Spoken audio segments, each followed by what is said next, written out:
La génesis de la Guerra Cristera se remonta a la Constitución de Querétaro de 1917, redactada por miembros de un solo partido, inspirados en el modelo socialista. Esta Constitución contiene artículos altamente antirreligiosos que ponen a la Iglesia bajo el control férreo del Estado. El general Venustiano Carranza es presidente de 1915 a 1920. Aunque con él comienzan los problemas, sin embargo no aplica los artículos más duros de la Constitución contra la Iglesia.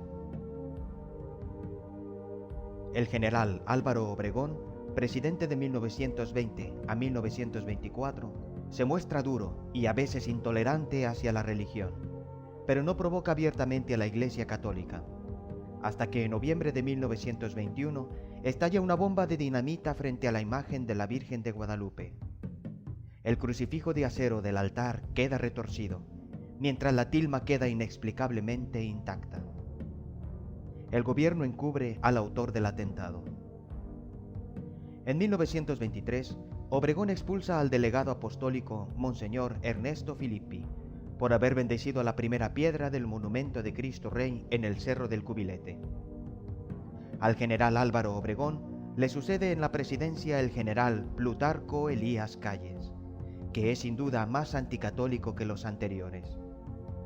Calles manda a aplicar la Constitución de 1917 en todo su rigor, poniendo hincapié en el artículo 3 y 130 que pretenden la subordinación de la Iglesia al Estado.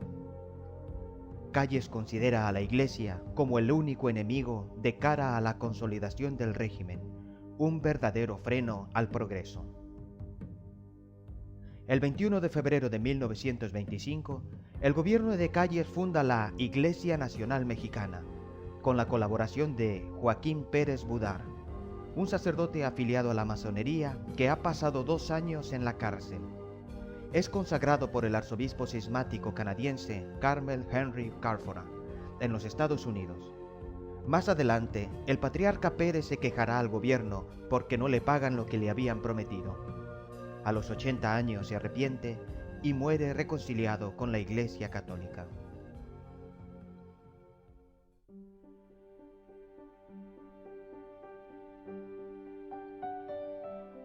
El gobierno de Calles pega carteles ideológicos con lemas como estos: destruir religión con ciencia. Si quieres casa segura, no dejes entrar al cura. Y obliga a los trabajadores del Estado a participar en manifestaciones anticatólicas. Aquellos que se resisten pierden su empleo. Todo esto, evidentemente, crea un gran malestar en la población mayoritariamente católica. En abril de 1926, los obispos emiten una carta pastoral colectiva reclamando la reforma de la Constitución. Mientras el Papa Pío XI pide oraciones al mundo por los católicos mexicanos perseguidos, Calles exige a los gobernadores de los estados el estricto cumplimiento de la Constitución en materia religiosa. El 10 de mayo, Calles expulsa a Monseñor Caruana, enviado del Papa. El prelado se va diciéndoles a los obispos que se mantengan firmes. Por su parte, los católicos mexicanos habían fundado, un año antes, la Liga para la Defensa de la Libertad Religiosa, con miembros de la Acción Católica Juvenil Mexicana, los Caballeros de Colón y otros grupos. La Liga tiene como programa defender la libertad de enseñanza, el derecho común para los ciudadanos católicos, para la Iglesia, y pedir la derogación de los artículos que violan la libertad religiosa. Es de carácter cívico e independiente de la jerarquía eclesiástica. Su lema es Dios y mi derecho. Ante la grave situación de 1926, la Liga se moviliza y recoge más de 2 millones de firmas para exigir la modificación de las leyes antirreligiosas. Pero el presidente Calles ignora las firmas, considerándolas carentes de valor porque, según él, todo ha sido orquestado por el clero. El 14 de junio de 1926, el presidente firma una ley conocida como Ley Calles, que, publicada el 2 de julio, entrará en vigor el 1 de agosto. Se trata de una reforma del Código Penal con castigos más severos para quienes incumplan el artículo constitucional 130. Este es un resumen de la Ley Calles. Los sacerdotes a los que se permita ejercer como tales deben ser mexicanos. Queda prohibido celebrar actos de culto público en el exterior de los templos. Toda la educación, incluso la impartida en escuelas particulares, debe ser laica. Los sacerdotes y religiosos no pueden dirigir escuelas. Se prohíbe emitir votos religiosos. Se disuelven todas las comunidades religiosas y se prohíbe a sus miembros la vida en común. Se prohíbe vestir hábito religioso y distintivo clerical. Será encarcelado el sacerdote que diga que los artículos de la Constitución no obligan en conciencia. Se prohíbe a los sacerdotes criticar en público las leyes. Se suprime la libertad de la prensa religiosa. Todos los templos pasan a ser propiedad de la nación, y el gobierno decidirá cuáles permanecerán abiertos al culto. Todas las casas de obispos, curas, colegios, seminarios, conventos pasan a ser propiedad de la nación. Ninguna asociación religiosa puede adquirir ni administrar bienes. No se puede construir ningún templo sin autorización de la Secretaría de Gobernación. Y quizás lo más duro, de acuerdo con la ley reglamentaria del artículo 130 de la Constitución, se urge a todos los sacerdotes que quieran ejercer como ministros de culto registrarse para obtener la autorización de los gobernantes civiles, pues las autoridades estatales determinan el número máximo de sacerdotes que pueden ejercer dentro de su territorio. Ya en los meses anteriores a la Ley Calles, se habían expulsado a 202 sacerdotes del país y cerrado 118 colegios católicos y 83 conventos y seminarios, además de numerosas capillas. Ahora, de los 3.600 sacerdotes que atienden las necesidades espirituales de los mexicanos, el gobierno solo autoriza a 1.000. El resto debe abstenerse de ejercer el ministerio sacerdotal. El hecho es que una parte sale del país y muchos otros atienden espiritualmente a sus fieles, escondiéndose de casa en casa, exponiendo su vida. A partir del 7 de julio de 1926, la Liga trata de presionar al gobierno por medio de un boicot económico. Gran parte del pueblo se sacrifica reduciendo sus compras ya pequeñas al mínimo indispensable. Aunque tiene buena respuesta en estados como Jalisco, en el resto de la República no es suficientemente fuerte para desestabilizar al gobierno. Pero la respuesta trascendental a la Ley Calles viene por medio de los obispos. El día 11 de julio de 1926, el Comité Episcopal decide, sin prever sus consecuencias, la suspensión de cultos en toda la República. Los prelados no están dispuestos a sujetarse a las leyes que dejan la vida religiosa en manos del Estado. Antes de hacer público el decreto, consultan a Roma, e interpretando que el Papa les da luz verde, el 25 de julio anuncian la suspensión de cultos en todas las iglesias de la nación, desde el 1 de agosto hasta nueva orden. El 31 de julio, último día de culto, los fieles acuden en masa a los templos para recibir los sacramentos. Los sacerdotes no se dan abasto. A partir del 1 de agosto, enmudecen las campanas del entero país. Se propaga una profunda tristeza por todos los hogares mexicanos. El gobierno responde a la suspensión de cultos con el cierre de los templos. Calles asegura que cada templo que venga abandonado por el sacerdote pasará a las autoridades municipales, quienes lo entregarán a una comisión de 10 vecinos no elegidos por el párroco. La intención de los obispos era otra: dejar las iglesias al cuidado de los fieles cristianos. El pueblo descubre en el cierre de los templos otra agresión del gobierno contra la libertad religiosa.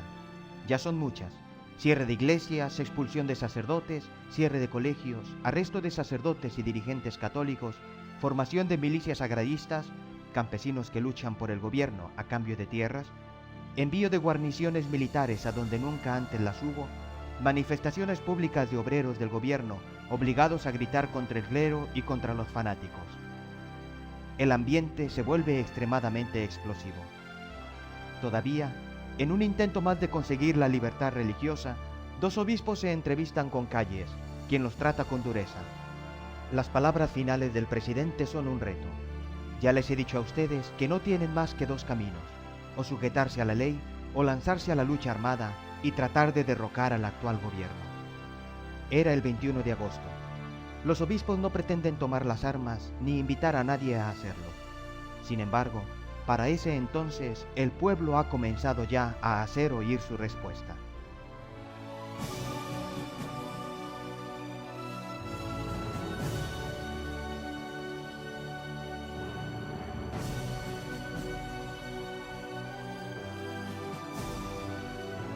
Cuando comienzan el cierre de los templos y las detenciones de los sacerdotes, el pueblo, especialmente el campesino, exasperado, no duda en levantarse en armas para defenderlos, para defender su fe y su libertad. El gobierno llama a los alzados con el despreciativo cristeros, debido a su grito de combate, ¡Viva Cristo Rey! Los primeros levantamientos se registran ya en los primeros días de agosto de 1926. De forma espontánea, distintas poblaciones de Zacatecas, Jalisco y Michoacán se amotinan para impedir las vejaciones a sus iglesias y sacerdotes. Para huir de la represalia del gobierno y continuar la resistencia, grupos de amotinados se refugiarán en las montañas, dando origen al movimiento cristero. Rápidamente se multiplican los focos cristeros por diversos estados. No se trata de un levantamiento uniforme, organizado, comandado, sino de alzamientos populares aislados en muchos municipios. Los cristeros toman las armas para defender a sus sacerdotes, a la iglesia, para defender a Cristo Rey.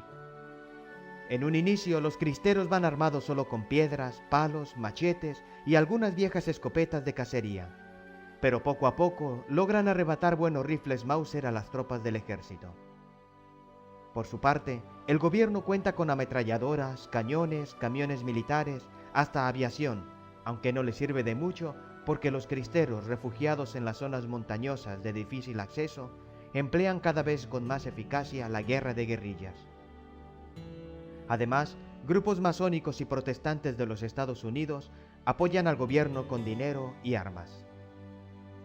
Los cristeros suplen la escasez de armas y municiones con valor y puntería, pero sobre todo con su destreza en el manejo del caballo y con un conocimiento excepcional del terreno en que combaten. Durante los primeros meses, muchos grupos de cristeros son aniquilados por las tropas federales, pero otras logran sostenerse, sobre todo en los estados de Jalisco, Michoacán, Zacatecas y Colima. Antes de un año, el movimiento cristero se habrá extendido a más de 10 estados de la República. La Liga para la Defensa de la Libertad Religiosa decide apoyar los diversos levantamientos y a través de varias organizaciones de fieles católicos hace un llamado convocando a un levantamiento a escala nacional para el 1 de enero de 1927. El ambicioso objetivo es derrocar al gobierno y abolir la Constitución de 1917. Se inicia así la Guerra Cristera. Los primeros meses, la Liga intenta coordinar los grupos de cristeros levantados, pero no tiene éxito. Entonces busca un hombre que dirija la resistencia armada. Apuesta por un exmilitar del gobierno, el general Enrique Gorostieta Velarde, artillero de talento que estudió en West Point y que se encuentra alejado del ejército por enemistades personales. No es muy creyente, pero apoya la causa cristera por ir contra Calles y Obregón. Con la llegada de este hombre, en julio de 1927, inicia la estructuración y profesionalización del ejército cristero, que él bautiza como Guardia Nacional. Gorostieta quedará impresionado con el testimonio cristiano de sus tropas y se acercará a la fe.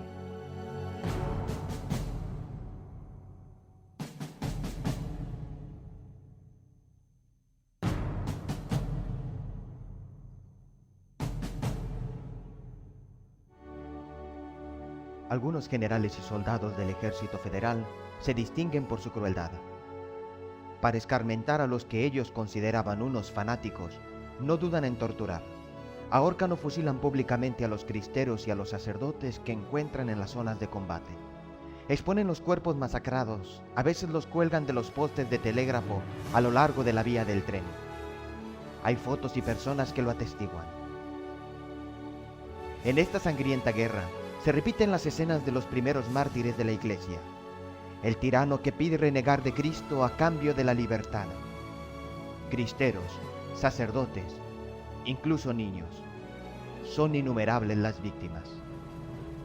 Es conocido el sorprendente testimonio de José Sánchez del Río, un adolescente cristero de 14 años. Lo encarcelan en la iglesia de Saguayo, convertida en potrero. Lo golpean para que reniegue de Cristo y él sigue gritando, ¡Viva Cristo Rey! Después le cortan las plantas de los pies y lo obligan a caminar descalzo hasta el cementerio, donde tras herirlo a cuchilladas, lo matan con un tiro en la cabeza por seguir confesando su amor a Cristo. Él repetía: ¡Viva Cristo Rey!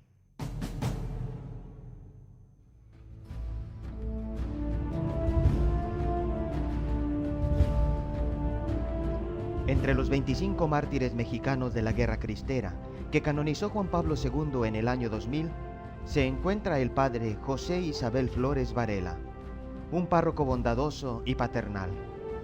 Es apresado en junio de 1927. Los soldados lo amarran y lo golpean en un cuarto lleno de suciedades. Lo quieren obligar a renegar de Cristo y él les responde: antes morir que fallarle a Dios. Unos días después, es conducido de noche al cementerio de Zapotlanejo. Los federales intentan ahorcarlo, pero no pueden. El jefe ordena a uno de sus hombres que le dispare, pero el soldado, reconociendo al párroco, se niega. El oficial, enfurecido, asesina al soldado.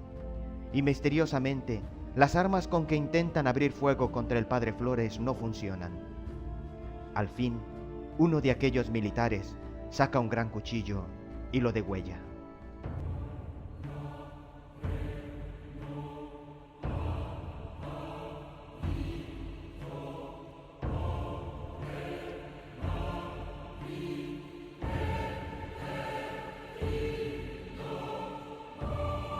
Solo 5 sacerdotes toman las armas. La inmensa mayoría de los sacerdotes permanecen en su labor espiritual. Algunos acompañan a las tropas cristeras, les celebran misa, les predican, exponen el Santísimo, dirigen el rosario, dan la extrema unción en el campo de batalla. En 1928, el gobierno manda dinamitar el monumento a Cristo Rey que los católicos levantaron en el Cerro del Cubilete, centro geográfico del país. Se estima que el ejército federal contó con 70,000 soldados de línea, 20,000 de ellos eran agraristas. Pero se sabe que en 1928 el ejército sufrió 28,000 deserciones. El ejército cristero está formado por voluntarios que luchan por un ideal trascendente, por su fe, su Dios, su patria y su libertad. Por ello, no hay deserciones en sus filas. En 1929, año del apogeo de la Guardia Nacional Cristera, hay 25,000 cristeros perfectamente organizados, con jefes muy valientes y oficiales capacitados por 3 años de intensa lucha. Además, cuentan con el apoyo masivo del pueblo. Más de 10,000 mujeres los abastecen de municiones, comida e información, arriesgando la vida y la honra continuamente. Se trata de las Brigadas Femeninas de Santa Juana de Arco, un grupo capaz de afrontar todos los sacrificios, un grupo que ninguna otra guerra nacional ha tenido. En una redada sin precedentes en México, 700 de estas mujeres son aprehendidas y desterradas a las Islas Marías en el Océano Pacífico.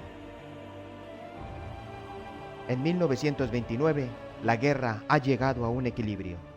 El gobierno no puede vencer a los cristeros y estos, por falta de armas, no logran doblegar al ejército federal. Los cristeros tienen la esperanza de triunfar si logran controlar el eje ferrocarrilero de Guanajuato y la ciudad de Guadalajara. Esperanza sostenida por el saldo actual de caídos en combate: 50,000 federales y agraristas muertos contra 25,000 cristeros al cabo de 3 años de lucha.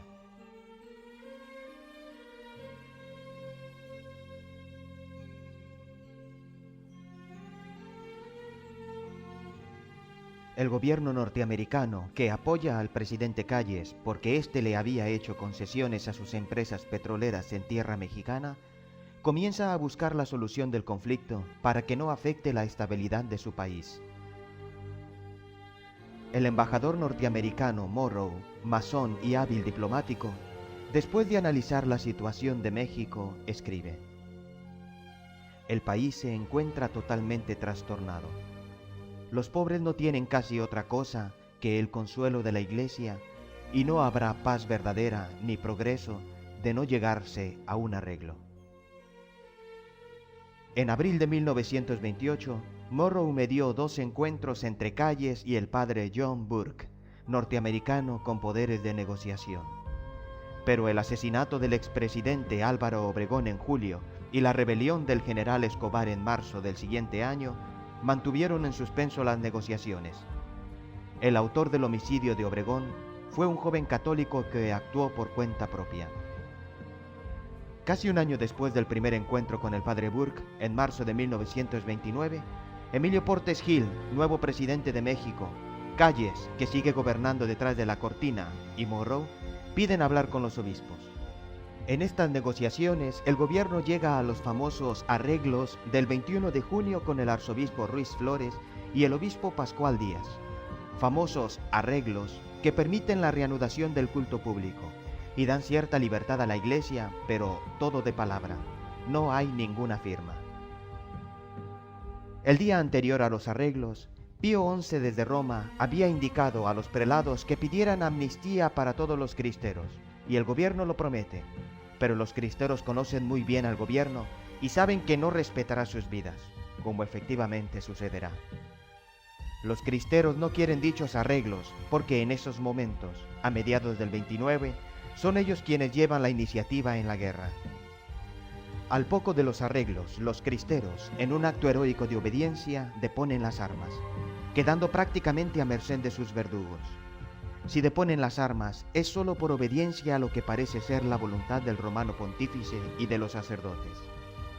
El general Jesús Degollado Guízar, un cristiano hecho y derecho, general en jefe de la Guardia Nacional a partir de la muerte de Gorostieta, ocurrida el 2 de junio, emite un comunicado a todo el ejército cristero con el corazón desgarrado de dolor, pero con una fe y obediencia heroicas.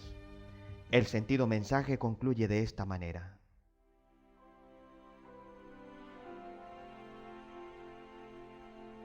La Guardia Nacional desaparece, pero no vencida por nuestros enemigos.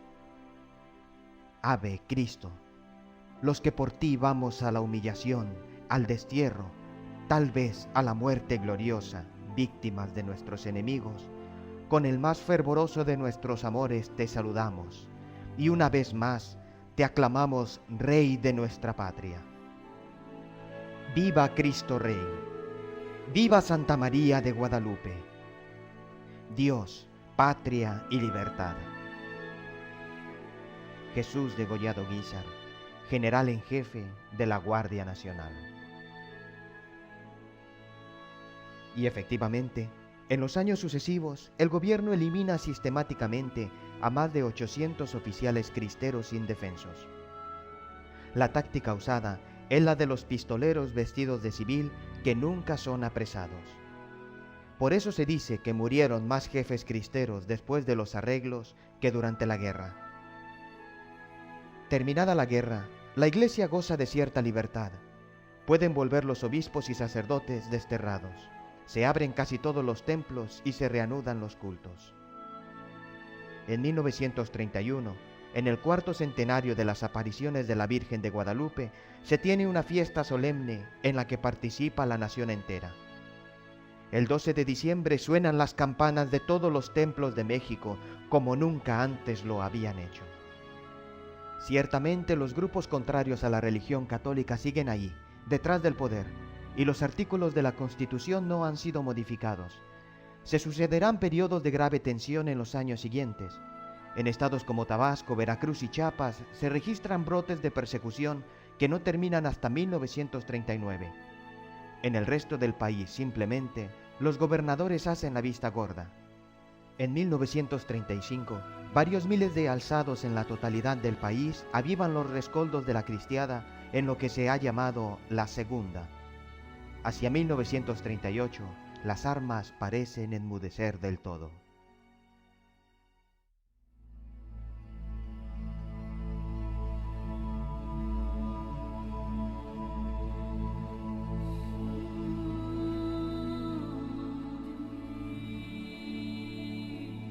El tema de los cristeros fue, y de alguna manera, sigue siendo un tema tabú en el México actual. Para no exaltar los ánimos, tanto el gobierno como la Iglesia han preferido no tocar este tema. Evidentemente, en los libros de historia oficiales, este capítulo heroico de nuestra historia se liquida en 3 líneas que hablan de unas revueltas de fanáticos. El presidente Portes Gil, reconocido masón, así hablaba un mes después de los arreglos. Mientras el clero fue rebelde a las instituciones y a las leyes, el gobierno republicano estuvo en el deber de combatirlo. Pero ahora, queridos hermanos, el clero ha reconocido plenamente al Estado. La lucha no se inicia, la lucha es eterna. La lucha se inició hace 20 siglos, es decir, la lucha contra el cristianismo. En México, el Estado y la masonería en los últimos años han sido una misma cosa. Citemos una declaración del Dr. Robert Greenfield, de una conferencia que dio en Cuba el 20 de diciembre de 1927, recogida por Jan Meyer. Como protestante que soy y partidario de la masonería, en lucha de exterminio contra el catolicismo sí estamos seguramente de acuerdo masones y protestantes. Y hemos impartido al régimen de Calles una ayuda leal bastante amplia. Salir del catolicismo para entrar en el campo amplísimo del protestantismo es sin duda un adelanto. Y además, nosotros los norteamericanos hemos creído siempre que la religión católica es un obstáculo insuperable para la fusión de todos los países de América.